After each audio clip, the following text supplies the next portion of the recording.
पिताजी प्रतिदिन प्रातः बसंत को रामा रामो रामा पढ़ाने लगती तो मैं वहां से उठ जाता। एक दिन बरामदे में उसे बिठलाकर संस्कृत का कोई श्लोक रटा रहे थे कि मैं अपने को रोक न पाया। इसे आप आखिर क्या बनाना चाहते हैं? इस ग्रंथ को रटाकर जिंदगी में इस बेचारे को क्या मिल पाएगा? यह क्या कह रहे हो? पिताजी को अपने कानों पर विश्वास नहीं हो पा रहा था। धर्म ग्रंथ पढ़ाना पाप है? पाप है या पुण्य यह मैं नहीं कह रहा। मैं तो एक ही बात कह रहा हूं, इन्हें पढ़कर यह कहीं का भी नहीं रहेगा, न घर का न घाट का। पिताजी सहसा उत्तेजित हो उठी थी। थोड़ी सी चिटविट अंग्रेजी पढ़कर तू समझता है सर्वज्ञाता हो गया? अपने ग्रंथों का अपमान करते लाज नहीं आती? मैंने ग्रंथों का अपमान नहीं किया। मैं बिना किसी उत्तेजना के सहज भाव से बोल रहा था। मैं इतना ही कह रहा हूं कि जो संस्कार आदमी को ऊपर नहीं उठने देते उन्हें तिलांजलि दे देनी चाहिए। इतना कुछ रटाकर आपने मुझे क्या दिया? पिताजी की आंखों से सचमुच अंगारे बरस रहे थे। यह तू कह रहा है विराग? हाँ, मैंने उसी स्वर में उत्तर दिया। आपका यह अधूरा धर्म, अधूरा अध्यात्म, अधूरा ज्ञान किसी को भी मंजिल तक नहीं ले जाएगा। जीवन भर इस राह पर चलने पर भी आदमी अंत तक अधूरा ही रहेगा। आत्मप्रवंचना से भी बड़ा कोई पाप होता है? पिताजी यह सब सुनने के लिए शायद कतई तैयार न थे। पीले चंदन के लेप की मोटी मोटी रेखाओं से घिरे उनके वृद्ध माथे पर कितने ही बल पड़ रहे थे।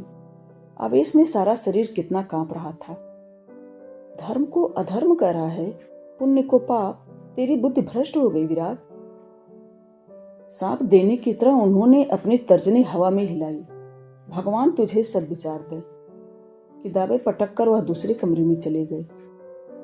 पिताजी के आगे मैंने आज तक कभी जुबान नहीं खोली थी। उनके हर वाक्य को ब्रह्म वाक्य मानकर स्वीकार करता चला आ रहा था। फिर आज यह मुझे संसार निस्सार लगने लगा था।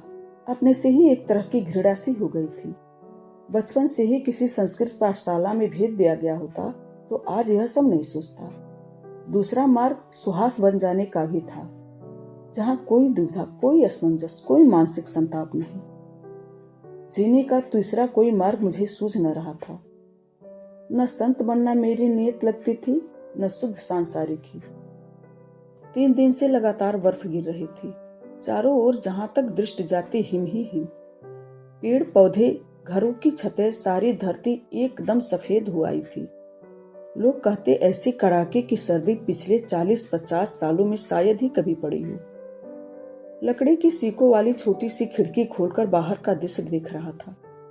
आसमान से बर्फ जैसे गिरती होगी। बर्फ के कड़कड़ हवा में उड़ते कैसे दिखलाई देते होंगे। उस समय कैसा लगता होगा। लोग बर्फ से ढकी सड़कों पर कैसे चल पाते होंगे। याद है तुम अक्सर कहा करती थी। बर्फ के कुछ फाहे हवा में उड़ उड़कर खिड़की से भीतर तक चले आ रहे थे। हिम के नन्हे नन्हे शुभ्र कर गोबर मिट्टी से लिपी हुई खिड़की के निचले हिस्से पर बिखर कर धीरे धीरे जल की बेडौल बूंदों की शक्ल में परिवर्तित हो रहे थे।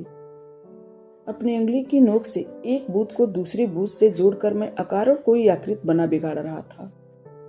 देर बाद ध्यान आया मेरी अंगुलियां आकृतियां नहीं बना रही थी, अनायास तुम्हारा नाम लिख रही थी, मेहा। तुम नैनीताल नहीं, अब बरेली पहुंच चुकी होगी। शायद सुहास छोड़ने गया हो अपने आंटी के साथ। वहां बर्फ नहीं गिरती ना, इसीलिए खिली खिली धूप होगी। कैसा होगा तुम्हारा घर? उस क्षण मेरी कल्पना में एक सुंदर सी इमारत उभर आई थी। एक सजा हुआ छोटा सा कमरा। यह कमरा तुम्हारा, केवल तुम्हारा होगा ना? अलमारी में तरह तरह की सजी गुड़ियां, रैक पर किताबें कापियां, मेज पर वैसी ही पुस्तकों के साथ रबर पेंसिलें आड़ी तिरछी बिखरी पड़ी होगी ना? अपने ही में भूली तुम कितना खुश होगी। कभी पिकनिक, कभी पिक्चर, कभी एक बार भी भूलकर तुमने याद नहीं किया होगा ना? याद करने का तुम्हें समय ही कहाँ मिल पाता होगा।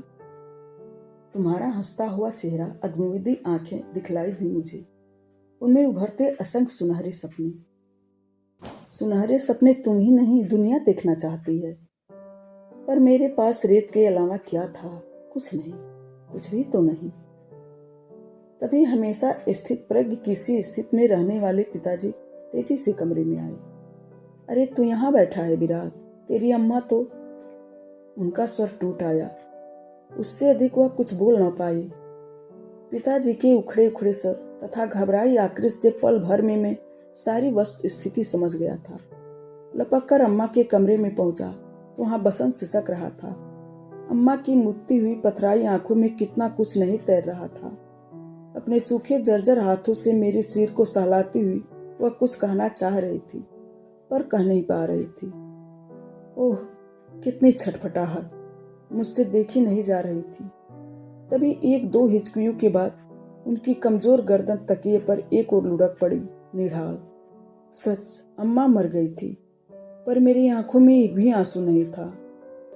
बसंत दहाड़ मारकर रो पड़ा तो पास पड़ोस के सब भागे भागे आए, किंतु अब तक भी मैं चुप खड़ा था। मुझे सच नहीं लग रहा था कि अम्मा चली गई। शाम को श्मशान से लौटे तो मैं कितना थका थका सा अनुभव कर रहा था। अम्मा को चिता पर रखते समय भी मेरी आंखों से आंसू न निकल पाए थे। कितना जड़ हो गया था मैं, एकदम चेतना सुन। घर आकर देखा आले पर तुम्हारा पत्र पड़ा है। पत्र नहीं दोगे क्या? केवल यही 4 शब्द लिखे थे तुमने। उन्हें पढ़ते ही पता नहीं सहसा क्या हुआ, जैसे बरसों से रुका बात एकाएक टूटकर बह निकला हो। सचमुच मैं फफक फफक कर रो रहा था। उस सारी रात रोता रहा। अम्मा के जाते ही घर कितना सूना सूना हो गया था। अंधेरे कमरे काटने को दौड़ते। पिताजी अब और अधिक समय तक पूजा पाठ में लीन रहने लगे, एकदम वितरागी सन्यासी जैसे। विराग, तू कब जा रहा है? छुट्टियां तो कब की खत्म हो चुकी होंगी। पता नहीं क्या सोचकर एक दिन उन्होंने कहा। मैं कोई उत्तर न दे पाया। यहाँ का कामकाज तू देख नहीं पाएगा, इससे अच्छा है कि अपनी पढ़ाई ही पूरी कर ले। इस कहानी का बाकी का हिस्सा अगले वीडियो में। धन्यवाद।